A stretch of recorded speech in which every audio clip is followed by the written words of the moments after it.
Once in a while, a game comes along, a game which changes your perception of games in general. It raises the bar for action games, for fighting games, for any type of game. And it widens your eyes. It shows you what games can accomplish, despite being limited to mostly action. That game is this. And now it's time for my ramblings. Hello everyone, it's me, Robert, the Thefallen835, back for another ramblings. Yes, we're coming to the end of the month now. And firstly, let me say Happy Easter to everyone who is celebrating. I hope you have a great Easter. I hope you have a nice week or two off if you have. And go back to work or wherever you are rejuvenated after your break. So, first up on the agenda of today is a certain game which I purchased this week on Tuesday when it came out. A game which I have been looking forward to intently. A game which, in my opinion, may be the best. It's the game of the year, okay? I'm just saying this. Although it's possibly the best game I've played in several years. That being BioShock Infinite. Yeah, I didn't pay that much for it. I had a £15 HMV voucher, so it was like 25 quid or something. So yeah, it was a pretty cool deal. But let me start by saying BioShock Infinite ultimately is an amazing game. Now, I'm not going to spoil anything. I'm just going to briefly do a little overview, and I'll try not to go into too much ramblings here. So yeah, the storyline is brilliant. You are an ex-Pinkerton agent named Brooker DeWitt. You've been sent to Columbia to try and rescue Elizabeth to pay off debts to some unknown person. And when you get there, certain things start complicating. You eventually find Elizabeth and she helps you. But there's something else deep under Columbia. Because at first Columbia is the shining sort of city of 1912. Because that's when the game takes place. It's your perception of it changes as you go deeper into the city. There's a lot of strong, not just racial, but political and also ideological themes going on through the game, which are brilliant, really. How it sums up that era of America and the themes and the ideas that were going on. The combat is amazing. This combat I was worried about because normally when you have a game which is heavily story orientated, the combat suffers. Not with BioShock Infinite. You can play BioShock Infinite just for the combat, or you can play it just for the story, or you can play it with both. Any way you want to play it works. The combat is amazing for two reasons. Firstly, Vigors, which would be the what are they called in BioShock 1? The things you get in BioShock 1 which help you to heal. Like, my brain's gone dead at the moment. But anyway, Vigors, this time are in liquid form and you drink them, and they help enhance the battle or change the battle depending on who you're fighting. Of course, there's similar ones from the first BioShock game, such as the lightning and the fire one, but the fire is slightly different. Instead of actually just being able to produce fire miraculously, you sort of fire balls of fire which then explode and around your enemies, which is quite cool. You've also got Murder of Crows, which is my favourite, especially when you're trying to elude large enemies and then attack them, so they're deranged by the crows. And the good thing is you can combine them. So you can have Murder of Crows but with electricity. So you can have electric crows attacking people, which is cool. And Possession, which has to be the all-time funniest Vigor, because you can cause someone, an enemy, if they're possessed, to shoot themselves in the head if they have a gun, or if they have a bat, you can basically cause them to whack themselves to death with a bat. Which, yeah, it's a bit wow. That's a bit messed up. There is certain, now this game does have certain, how should I say it, gruesome moments to it. Not as gruesome as number one's BioShock with the drills and Big Daddies and all that, but there's still some pretty cool moments in my opinion, because I mean, I'm not a huge fan of gore in games, but I do like it when it's sort of tied into the story like it is in BioShock. And it does work. And secondly, the skylines. They are awesome. using this skyhook to move around Colombia is amazing. It changes your perception of combat, and it also allows you to just take in more of the city, because the artwork in the game is amazing. And on Xbox, it's probably not doing it justice. Get it on PC if you can, and if you have a good enough computer to play it, because it's an awesome graphics to it. Ken Levine and the rest of the guys from Irrational Games did an amazing job with it, and the ending is, I'm not going to spoil anything, but the ending is one big mindfuck, and it opens your eyes a lot. That's all I'm saying, because it is a really good game. So would I suggest you get it? Of course I would. Go and get it now. If you haven't got it, why haven't you got it? And you don't need to have got the previous 2 games to understand what's going on. You can pick up this game on its own, play it, and still get the same amount of enjoyment out of it as someone that's brought the 2 previous games. So I would recommend getting it if you're into sort of that genre. It's a bit of a weird genre, but Bioshock sort of has its own genre. And I was discussing this with a few friends the other day. You can't really put it into anything. But if you're a fan of it, even if you're not, just give it a go, because it's a brilliant game. So enough of me rambling on about that, because otherwise I'll just take up a whole video of me talking about the game, and that's not what I want. The next sort of thing that's related to that is today I ordered a Bioshock figure, the Boys of Silence, the NECA figure from Series 1, because you had the 2 figures, you had Elizabeth and the Boys of Silence. Well, I've ordered him off of Amazon, and he should be coming sometime next week, which means that when I get it, I will review it.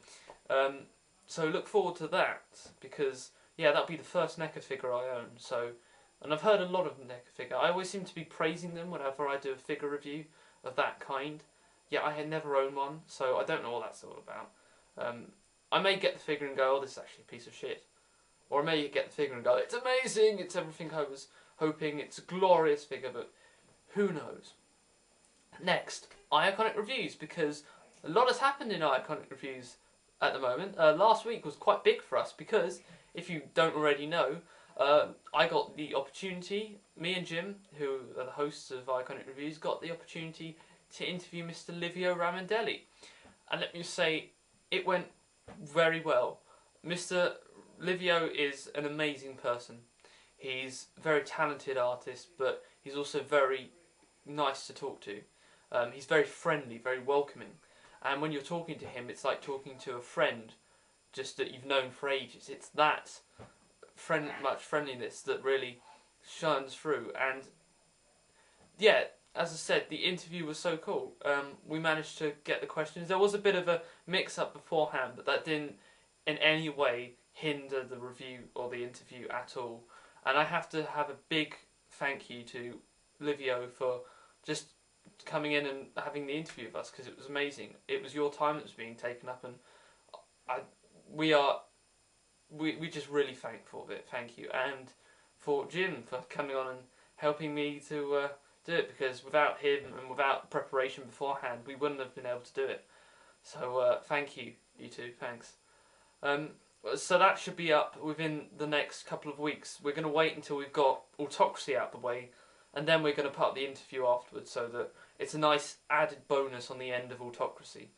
So look forward to that within the next couple of months or 2. And in terms of what's coming up of Iconic Reviews in the next month, again, we're continuing with Autocracy. We've got the last couple of issues to get out of the way. The last episode, and this is confirmed now, will be all of our guests who've been on the show for the past 12 weeks will be coming back for issue 12 and reviewing it with us and giving their overall thoughts of what they thought of the whole of Autocracy. So look forward to that, because it's going to be quite cool. It's going to be the most guests we've had on the show at once. So I'm sort of predicting that there's going to be quite a lot of Skype issues with that, but I'm sure it will go well. I mean, fingers crossed it will go well, yeah. Yeah. It'll be fine, it'll be fine. So yeah, and after that, really, we're going back onto the Spotlights. And Spotlight Thundercracker is going to be the one that we're reviewing straight afterwards. And then we're going to carry on with, I think it's Spotlight Wheelie next, and then Six Shot and Ultra Magnus and Nightbeat and all of those, they're still to come across June. And then after June, we'll probably be going on to Infiltration at that point, and so that is quite a long way off yet, but there's still some ideas that I've got in my mind about how we're going to do that, so just look out for that when it comes. And yeah, just keep listening, keep up the support, because it's your fans, and we did use, if you didn't know already, we did use two people, you, the listeners, the viewers of the podcast, if you do listen to it. We used your questions. We used Raz's and Rave9's because their question was quite similar, and we used Bill Ledson's question, so look out for that in the interview.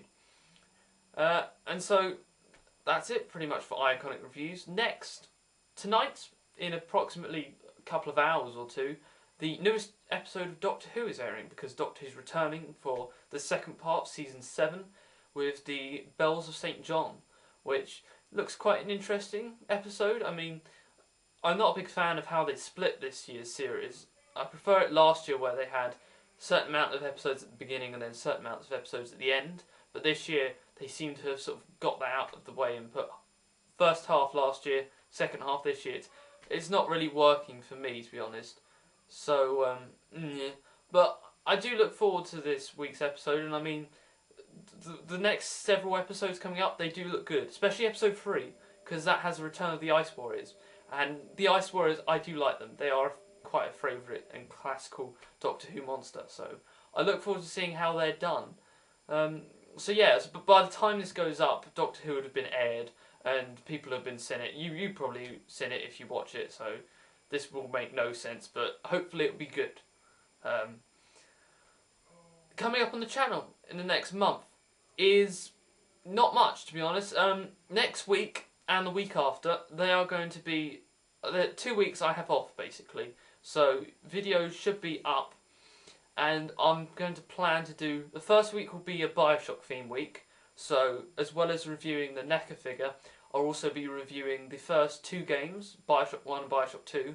Still trying to think how to do that now, but hopefully I can try and integrate the screen there and show you clips. And yeah, the week after that will be a Transformers themed week where I'll be reviewing animated figures. What else? Several other bits that I need to get out of the way, and just generally anything that I need to get done. It's probably going to be mostly animated, and then maybe some movie or maybe some Armada. I don't know yet. I'm still trying to plan it out, but just basically there will be reviews coming up within the next 2 weeks a lot. After that, reviews will quieten down until the last video I do will be at the end of this month coming, so the end of April, and that will be another Ramblings video. So in a month's time I'll be standing here or sitting here again saying hello, etc. And that will be the last video I do until the end of June, because May and June is a lot is going on in terms of work, in terms of sixth form work, because there's exams, there's coursework got to be handed in, there's more exams, and more exams. So yeah, it's a pretty dense week. But don't worry, Iconic Reviews will still carry on through that, because we'll probably be filming them earlier so we can put them up. But yeah, don't worry. However, the channel will probably go dead over those 2 months, so please don't think I'm like gone off of YouTube. Of course I wouldn't have me going off YouTube, don't be ridiculous. I'm just very busy in May and June, so I'm just giving you a warning now so that people don't go, "Why are you not on?" This is a warning, okay? I'm not going to be on May, June. They're quiet times on the channel. After June, however, end of June, July, reviews are going to continue as usual, and I'm going to start counting down towards auto-assembly, which is coming close. And I can officially say now, because yesterday I confirmed the tickets, or was it the day before, I have my tickets for auto-assembly now, so I'm definitely going. So that is cool. I look forward to seeing everyone there who's going, and because this year is going to be quite cool. I know a lot of people going, a lot of stuff happening, so yeah. And that's really it now. Last thing is the haul. As you know, I got that, so yeah. I did get some comics which I've probably shown you. I showed you briefly, but I didn't show you what they were. So the first one is this, Spotlight Megatron. We then have issue number 14 of RID. We have issue 13 with that nice looking cover. We have issue 14 of More Than Meets the Eye.